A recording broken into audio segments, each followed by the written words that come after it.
मेरे प्यारे भाई और बहनों, मैं इस तरफ देख रहा हूं, पूरा हुजूम का हुजूम अभी आ रहा है।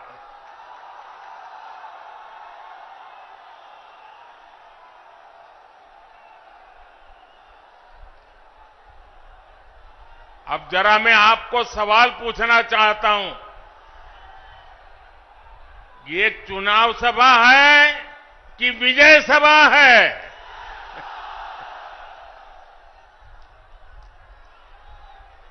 आपने कमाल करके रख दिया आज जमुई की इस खूबसूरत धरती पर उमड़ा ये जन सैलाब बता रहा है जनता का मूड क्या है। जुमई से बीजेपी और एनडीए के पक्ष में उठी ये हुंकार बिहार के साथ ही पूरे देश में गूंज रही है।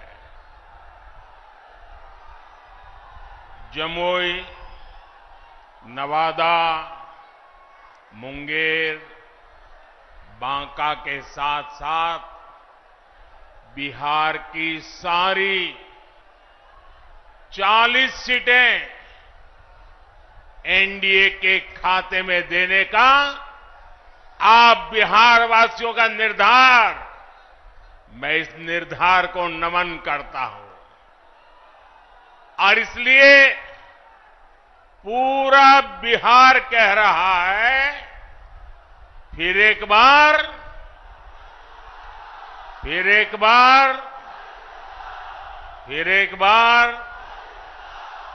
साथियों, मैं जब भी आपके बीच आया हूं, आपने मुझे भरपूर प्यार दिया है, अपनापन दिया है।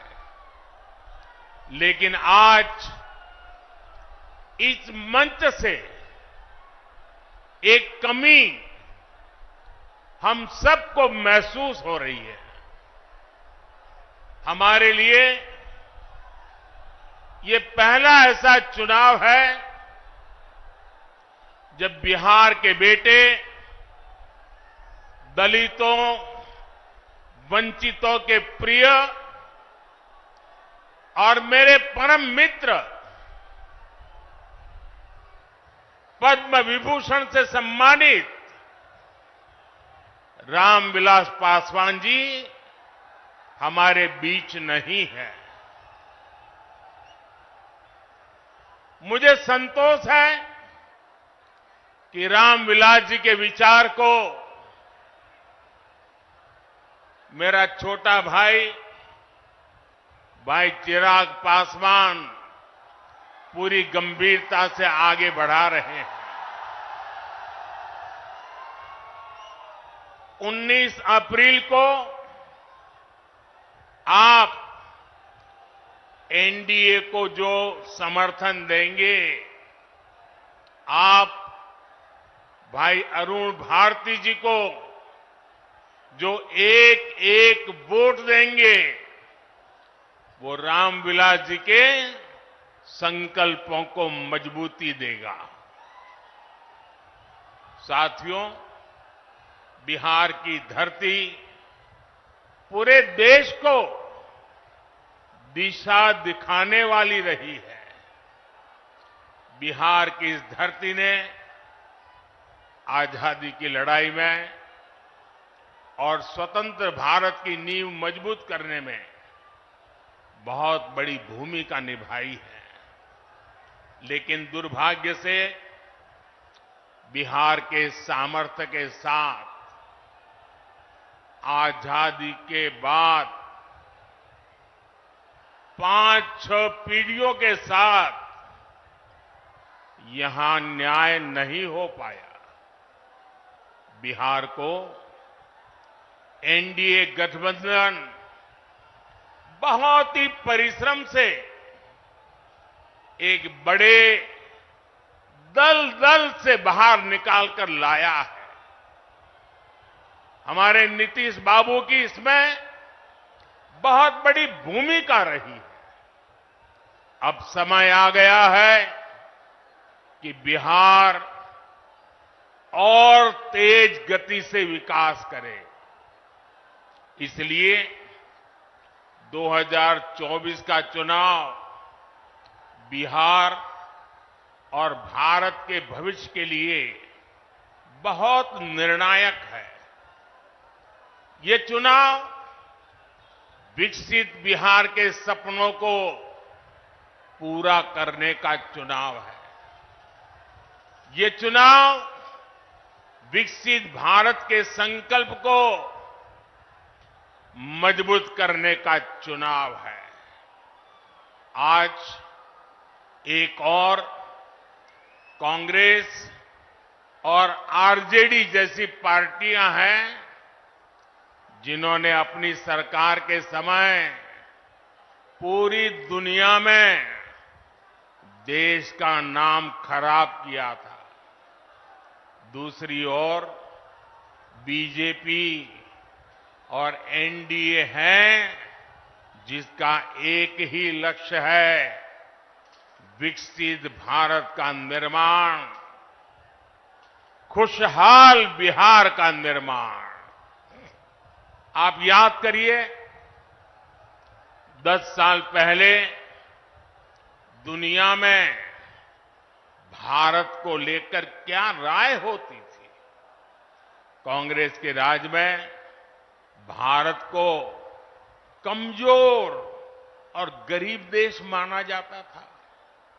छोटे छोटे देश आज जो आटे के लिए तरस रहे हैं, उनके आतंकी हम पर हमला करके चले जाते थे और तब की कांग्रेस दूसरे देशों के पास शिकायत लेकर जाती थी।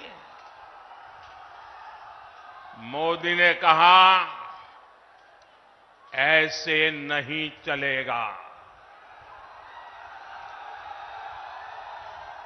भारत वही महान पाटलिपुत्र और मगध वाला भारत है। भारत वही चंद्रगुप्त मौर्य वाला भारत है। आज का भारत घर में घुसकर मारता है। आज का भारत दुनिया को दिशा दिखाता है। अब दुनिया देख रही है कि केवल 10 वर्षों में भारत की साख और भारत की हैसियत आज कैसे बढ़ी है। आज भारत दुनिया की 5वीं सबसे बड़ी अर्थव्यवस्था बन चुका है। चंद्रमा के जिस कोने पर कोई नहीं पहुंचा था, वहां हमारा चंद्रयान, हमारा तिरंगा पहुंचा है। भारत जब G20 की मीटिंग करता है तो उसकी चर्चा भी पूरे विश्व में होती है। ये किसने किया? ये किसने किया? ये किसने किया? जी नहीं, आपका जवाब गलत है।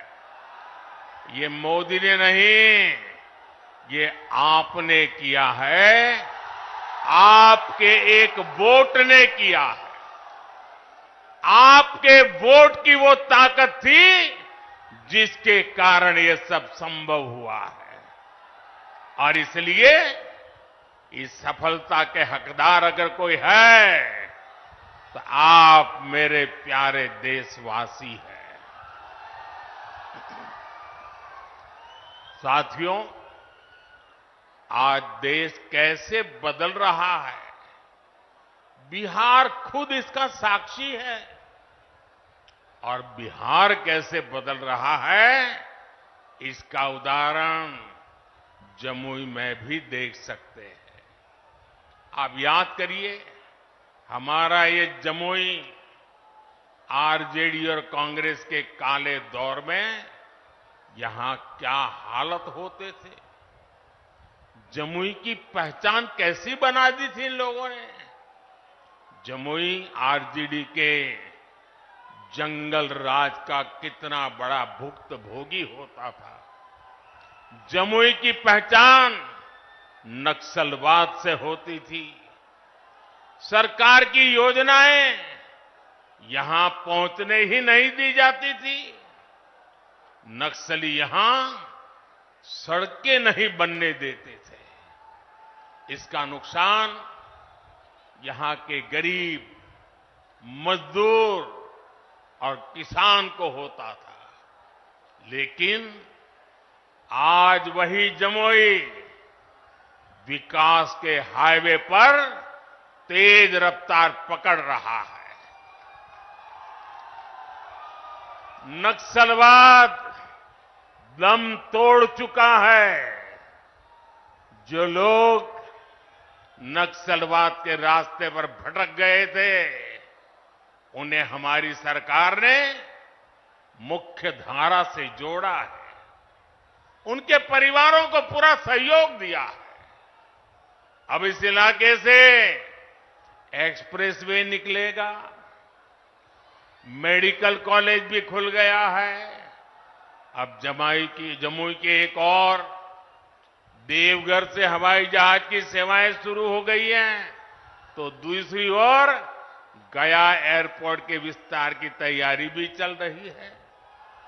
इस इलाके में इतनी प्राकृतिक सुंदरता है। हमारा प्रयास है कि देवघर और गया जी आने वाले लोग यहां भी आकर के जाएं। पूरे बिहार में रोड इंफ्रास्ट्रक्चर के लिए हमारी सरकार करीब 1 लाख करोड़ रुपए खर्च कर रही है। इन सारे प्रयासों से यहां रोजगार और स्वरोजगार इसके अनेक अवसर बन रहे हैं। भाइयों और बहनों, आपको एक बात और कभी भी भूलनी नहीं है, हमेशा हमेशा याद रखनी है। याद रखिए, और कोई भी गरीब मां का बेटा इसको भूल नहीं सकता है। कोई भी किसान का बेटा भूल नहीं सकता है। कोई भी आशा अपेक्षा कर लेकर के जीने वाला नौजवान, मेहनत करके आगे आया हुआ नौजवान